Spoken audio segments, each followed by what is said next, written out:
알릴레오 3 녹화 방송을 듣다가 이제 저도 일을 하려고 이걸 켰습니다.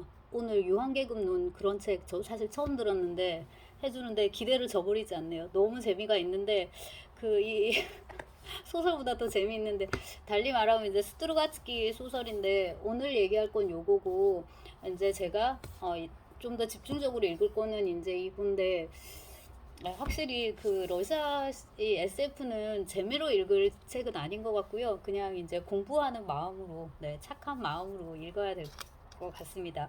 자, 뭔 얘기냐면 요 세상이 끝날 때까지 아직 10억 년이라는 이제 제목의 책인데요. 굉장히 빨리 속독을 해가지고 제가 제 힘으로 줄거리 요약을 하기는 힘들고, 역자 선생님께서 요약을 해주시지 않으셨을까 해서 이제 역자 해설도, 어쩌면 역자 해설을 더 꼼꼼하게 봤는데 역자 선생님도 줄거리는 그렇게 꼼꼼하게 요약을 안 하셨네요. 그러니까는 이제 내용 요약을 꼼꼼하게 해주신 건 아니고 약간 분석 전반적으로 이제 짚어주시는 정도인데, 워낙에 명망 있는 분이 이제 번역을 하셨는데 아마 더 지금보다 많이 젊으셨을 때 이제 하셨을 겁니다. 이게 나온 지 꽤 됐단 말이에요. 이게 옛날에 나왔을 거예요, 번역이.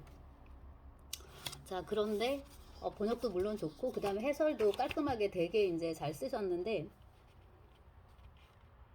네, 88년에 번역이 나왔으니까 속 선생님이 59년생인가 이렇거든요. 그러니까 되게 젊으셨을 때 확실히 번역을 참 잘하셨네요. 이 나이에 이렇게 하셨으니까. 아무튼 딱 우선은 이제 작가를 요약을 하는데, 일본어를 전공한 현 아르까즈와 유명한 뿔꼬보 관측소의 천체 물리학자인 동생 보리스는 50년대 말에 청소년을 위한 작품을 발표함으로써 문단에 데뷔했고, 그러나 곧 이제 형의 문학적 상상력과 동생의 과학적 지식을 바탕으로 하여 SF의 장르적 원칙에 입각한 풍자문학 쪽으로 작품의 경향을 바꾸어 그동안 이데올로기적인 이유로 소련에서는 명맥이 끊어져 있던 반유토피아 혹은 디스토피아 문학을 부활시켰다라고 아주 멋지게 지금 요약을 했습니다. 그리고 이제 이들의 이제 대표적인 작품을 이제 몇 개 짚다가, 그 노변의 피크닉 있죠. 이것도 굉장히 요약을 잘하셨어요. 일종의 초현실주의적인 소설이다. 그러니까 이게 러시아식 SF는 우리가 생각하는 사이언스는 없어요. 그게 재미는 없지. 그러니까 다른 걸 뭔가 이제 노려야 되는 그런 장르라고 봐야 될 것 같은데요. 어떤 문명의 잔재 속에 존재하는 지대, 그리고 그곳에 있다고 믿어지는 방을 찾아 세 명의 사나이가 여행길에 오른다는 간단한 구성이지만, 이제 이렇게 뭐 기교하고 주제는 복잡하다 이건데, 세 명도 교수, 작가, 또 이들을 지대로 조언하는데요. 러시아로는 그걸로 안내하는 불법 안내인, 이렇게 이제 요약을 하고, 요약을 정말 잘하셨죠. 그 다음에 이제 요거는 미지의 세력의 위협을 받는 일군의 과학자들을 통하여 나딜고 일상적인, 그리고 당연시되는 현실의 이면에 은밀하게 도사리고 있는 삶의 공포를 표면화시킨 작품으로 이제 작가의 대표작이다 이렇게 얘기를 하는데, 요거를 이제 유토피아 혹은 디스토피아 문학의 전통에서 이제 보는데요.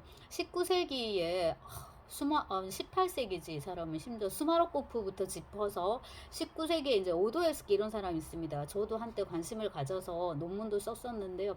체누셰프스키 무엇을 할 것인가, 그 다음에 이제 도스토옙스키 지하로부터의 수기도 이제 이런 전통으로 읽을 수 있거든요. 한번 이렇게 역사를 쫙 짚어주고 두 쪽으로 정말 요약의 여왕이라고 할 수 있네요. 딱 짚고 이제 20세기 초에 러시아 미래 소설은 과학 문명의 발달과 다가올 혁명을 긍정적으로 받아들여 무한한 가능성의 미래를 예측하는 작품 유토피아 소설하고, 반대로 인류의 종말을 그리는 묵시록적인 작품으로 크게 구분된다. 그래서 이제 20세기에 과학이 발전하니까 SF, 러시아식 SF 많이 발전하는데 크게 유토피아와 반유토피아로 아주 현격하게 갈린다는 거예요. 이것도 굉장히 공감이 돼서, 자마진의 우리 이런 건 이제 진짜로 디스토피아 쪽이라면, 제가 되게 재미없어서 절반을 결국 넘기지 못했다는 예프레모프의 안드로메다의 성운, 이런 건 이제 유토피아인 거죠. 그래서 이제 여기 석 선생님 요약은 이 사람이 문학적 재능도 상당히 있는 작가로서 간혹 은밀하게 소련의 현실 문제를 다루기도 하지만, 궁극적으로 그의 작품 세계에서 유도되는 결론은 역시 공산주의만이 이상적인 제도이며 또한 공산주의에 입각한 사회 구조만이 미래를 지배할 것이라는 흔들리지 않는 신념이다. 문장이 그렇게 짧지 않은데도 굉장히 알아듣기 쉽게 잘 쓴 문장입니다. 그래서 이 예프레모프도 제가 찍긴 찍었는데 여기에 다 들어가 있네요. 글재주도 어지간히 있고, 그 다음에 가끔씩은 좀 빈축 살만한 이야기도 있었지만, 그래도 이제 그 충실한 사회주의자로서 그런 이제 이상을 그린 작가였다라는 거고요. 그 다음에 이제 이 소설인데, 자, 요거는 처음에 이제 시작을 이렇게 하더라고요. 200년 만에 처음이라는 찌는 듯한 6월의 더위가 도시를 집어삼켰다. 이 도시는 이제 그 스탈린그라드, 레닌그라드, 페테르부르크 다 같은 도시입니다. 거기인데요. 이제 여기에 그 말야노프라는 이제 인물이 나오는데 이 양반이 이제 주인공인 것 같아요. 그리고 조금 한 장 더 넘기면 깔량 이라는 또 캐릭터가 나오는데 얘는 고양이에요. 그래서 이제 고양이 밥 주고 가족들은 어디 갔냔 말이에요. 오데사인지 지금 어디로 가 있는 상태고 이 사람이 과학자예요. 그리고 이제 다른 친구 과학자들하고 뭐 만났는데 얘기가 이제 이렇게 오가고 하는데 뭔가 우주 혹은 뭐 저세계 에서 어떤 위협이 온다랄까 이제 그런 느낌이 들어요. 그 느낌은 꼭 그 뭐야 불가코프의 거장과 마르가리따에 나타난 악마들의 호작질 이런 거를 좀 연상시켜요. 갑자기 사람이 사라지고 뭐 잡혀가서 죽고 뭐 이런 식인 것 같아요. 그래서 그 그냥 처음 책을 펼쳤을 때 우리가 생각하는 그런 SF의 느낌보다는 약간 괴기스럽고 시끌벅적한 풍자소설, 환상적인 그런 걸 연상시킨단 말이에요. 예컨대 131쪽 보면은 또다시 침묵이 흘렀다. 땀에 젖은 바행가르텐도 사라지고 겁에 질린 자하르와 그의 혐오스러운 아들 그리고 평범하면서도 수수께끼의 인물인 글로우프도 사라졌다. 이런 거요. 그 자리에 남아있는 인물은 오로지 베첼롭스키, 무한히 침착하고 무한히 자신만만한 그리고 그 어떤 자연적인 결정도 사람들로부터 기대하지 않은 베첼롭스키였다. 그날 일어난 모든 일이 꿈 같았다. 무슨 괴기 동화 같았다. 해서 작가 자신이 지금 내가 어떤 장르를 쓰고 있는지를 한번 딱 짚어주는 것 같은 느낌. 괴기 동화 같았다. 자, 일어났어도 아주 오래전에 일어났거나 아예 일어나기 직전에 무산된 어떤 허구의 사건 같았다. 말야노프는 심지어 그 동화의 반쯤 허구적인 주인공에게 일종의 흥미마저 느꼈다. 그가 과연 15년 형을 받게 될까 아니면 얘가 누구를 아까 누가 죽었다 이렇게 됐었거든요. 그 60쪽에 보면 그럼 누가 죽였을까요? 네? 이고르 빼트로비치는 부드럽게 물었다. 그걸 내가 어떻게 알아요? 당신이 알아내야 하는 일이요.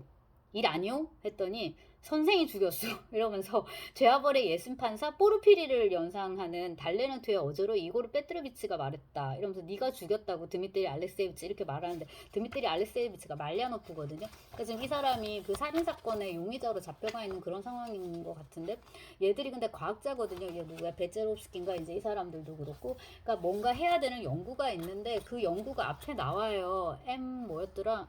이게 되게 어려웠는데 아무튼 거기서 막 도함수도 나오고 뭣도 나오고 네 그거는 이제 그러니까 동생 그 보리스 스트로가츠키가 그 천문 뭐예요 과학자였다니까는 고증을 이제 잘했을 건데요. 그게 막 이 소설을 진행하는데 그게 막 그 어떤 플롯에 뭔가 핵심적인 요소가 되지는 않아요. 그냥 그렇다. 그 사람은 그냥 그거를 연구하는 과학자다. 오히려 그냥 세팅 정도로 그냥 보이고 전제 내지는 배경 정도로만 이제 보인단 말이에요. 그리고 이제 쭉 가서 이제 마지막인데 필 그자들이 거기서 널 죽일 거야. 나는 절망적으로 말했다. 이 갑자기 왜 나가 나왔죠? 네, 그 3인칭이다가 갑자기 나가 나왔단 말이에요. 이 나가 누구죠? 갑자기? 네. 그것도 이제 제가 살짝 놓쳤고. 저는 이게 말야도프인지 그 주인공인 줄 알았는데 갑자기 나로 바뀌어버렸네. 근데 이게 나가 그게 맞을 거예요. 그 머릿속에 M 캐비티 이게 이 사람이 연구하고 있는 주제였거든요. 자, 그자들이 널 죽일 거야. 이러고서 이제 우리는 서로의 눈을 의지했다. 두꺼운 렌즈의 이면에는 긴장감도 위장된 대담함도 가짜 순교자의 표정도 더 이상 안 보였다. 차분하고 불구스름한 확신, 모든 것은 순리대로 되어야만 한다는 그리고 그 밖에는 다른 불구스름한에서 쉼표가 빠져야 되는구나. 차분하고 불구스름한 확신. 모든 것은 순리대로 되어야만 한다는 그리고 그 밖에는 다른 아무 해결책도 없다는 확신. 그리고 그는 더 이상 아무 얘기도 하지 않았다. 그러나 나는 그가 계속 말하고 있다는 느낌이었다. 서둘 필요가 없다고 말하고 있었다. 세상이 끝날 때까지 아직 10억 년의 세월이 있다고 그가 말하고 있었다. 우리가 절망하지 않고 포기하지 않는다면 10억 년 동안 엄청나게 많은 일들이 이루어질 수 있다고 이제 그가 말하고 있는 거잖아요. 그의 만족스러운 너털 웃음, 웰스의 화성인이 웃을 법한 웃음이 내 귀에 울려 퍼졌다. 여기 이제 그 10억 년. 세상이 끝날 때까지, 세상이 종말을 맞이할 때까지 아직 10억 년은 남아있다. 자, 밀리아르들리에또 깐짜 스베타. 이게 이제 수업 끝나기 30분 전, 뭐 이럴 때 우리가 외운 표현인데요. 자, 뜨리쩌즈 미누, 뭐, 깐짜, 우로까, 이렇게. 혹은 뭐 수업 시작하기 뭐 10분 전, 자, 지에스 미누, 나찰라, 뭐, 우로까. 이렇게 이제 외웠던 건데, 뽀슬레, 반대는 이제 뽀슬레 써가지고, 뽀하고 뽀슬레 써가지고, 수업 끝나고 뭐 몇 시까지 예를 들어서 치뜨리 치싸 4시까지 뽀슬레 깐짜 우로까 이렇게 이제 외웠던 표현인데요. 이렇게 이제 쓰나 봐요. 여기에 들어있는 함의는 역시 이것도 이제 사회주의 공산주의고요. 그 다음에 이제 어마어마한 낙관주의죠. 우리가 노력한다면 이러이러하게 이제 될 거다라는. 그리고 이제 나는 눈을 아래로 내리깔았다. 나는 양손으로 봉투를 부둥켜 앉은 채 등을 구부리고 앉아 있었다. 그리고 10번, 20번 되뇌고 또 되뇌었다. 그때부터 내 앞에 펼쳐진 것은 왜곡되고 뒤틀린 전락의 길이었다. 요거는 이렇게 따옴표가 쳐져 있으니까 아까 그 친구의 말이었나? 봉투가 뭔지도 제가 놓쳤어요. 근데 아마 다시 읽게 되지는 이제 않을 것 같은데요. 일단 우리가 생각하는 SF하고는 되게 다르다. 뭔가 조건적이고 환상적인 그런 시공간을 배경으로 해서 쓰여진 일종의 실존주의 드라마 그런 느낌을 더 많이 주는 SF예요. 그러니까네 이 스트로가츠키 형제도 제 생각에 노변의 피크닉도 이제 그럴 것 같고 저거를 그 기저 텍스트로 해가지고 이제 만든 타르코프스키의 영화도 그 스와니슬라프 램인가요? 그거 솔라리스 그걸로 토대로 해서 만든 솔라리스도 마찬가지지만 굉장히 사변적이거든요, 영화가. 그러니까 그 스탠리 큐브릭의 스페이스 2001년 2010년인가 몇 년 그거 스페이스 오디세이는 볼거리가 되게 많고 정말 과학 그 느낌을 확 주는데 사이언스 느낌을 확 주는데 타르코프스키의 SF 영화 그렇지 않단 말이에요. 근데 확실히 기저 텍스트가 되는 소설도 그러기가 쉽겠구나라는 거를 이 소설을 보니까 알겠는 게 얘들은 진짜 머리로 소설 쓴다. 이때 머리는 과학 지식으로 쓰는 게 아니라 머릿속에 있는 상상력으로 공상으로 가지고 소설을 쓰는구나 하는 그런 느낌을 받게 돼요. 그러니까 네. 그래서 이게 이제 그 취향에 맞는 사람들은 이 스트로가츠키 소설이 좋을 거고요.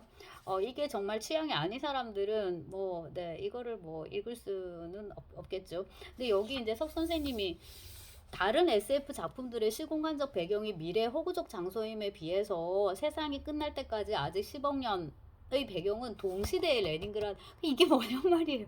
로봇이나 슈퍼맨 우주인이 아닌 보통 사람들이 등장한다는 점 등으로 해서 이제 이 작품의 시사적인 측면, 그러니까 현실 풍자, 현실 비판 혹은 이제 굳이 풍자 비판까지는 안 해도 그냥 이렇게 한번 보여주는 거지.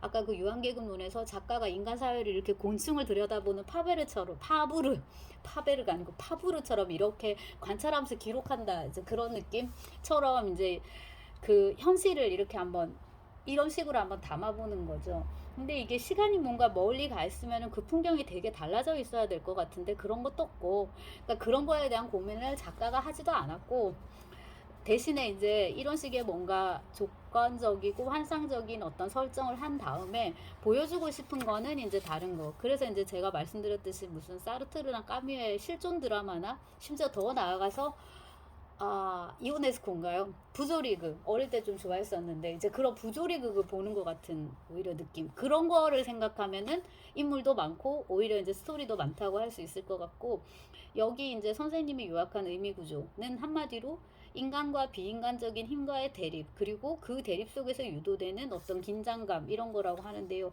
뭐가 인간이고 뭐가 비인간인지 제가 지금 이게 파악이 잘 안 돼가지고, 그 다음에 이제 주인공들이 다 지식인이어가지고 그거가 이 노변의 피크닉도 이제 똑같거든요. 그래서 한번 요걸 좀 재밌어야 될 텐데 그죠? 요거를 읽고 또 한번 찍도록 하겠습니다.